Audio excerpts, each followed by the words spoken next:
In this video, I want to talk about the distribution of the scores on the PXT Select. When you look at your own scores or the scores of others, you'll notice that they fall either far left, far right, or in the middle. That has bearing on the way that we look at those scores for a couple of reasons.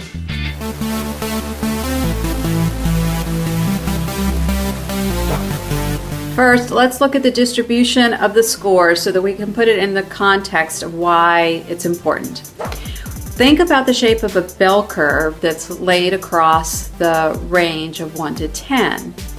And as you can see, when we get to far left, far right, there's fewer people who score there.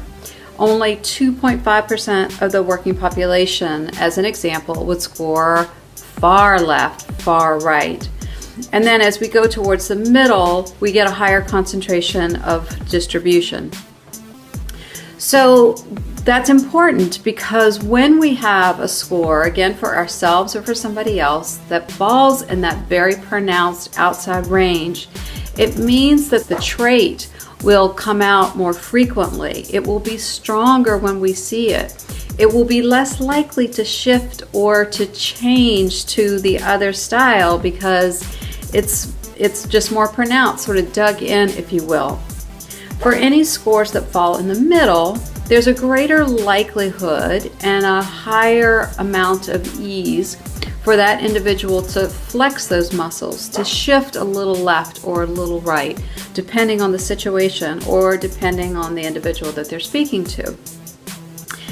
Again, neither of these situations is right or wrong. It is what it is. But when we can put that in the context of how somebody is going about the particular task at hand or how they're interacting with another person, we understand the degree to which that trait is coming out throughout that work task or interaction.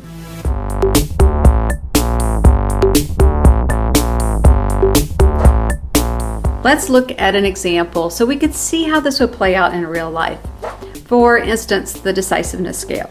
People who score on the far left are ones that really like a lot of information and data before moving ahead. The people who score on the far right are going to be wanting to keep it going with whatever information that they have and assume that risk.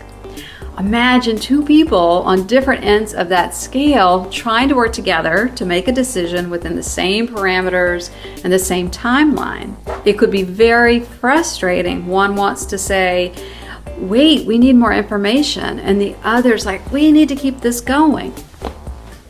So without an appreciation of the value that each of those styles bring, it's hard to make an adjustment, and it's harder for somebody who's sort of dug into their natural way. Raising that awareness of your own approach and the needs of the situation will really help both parties work together for the best end outcome.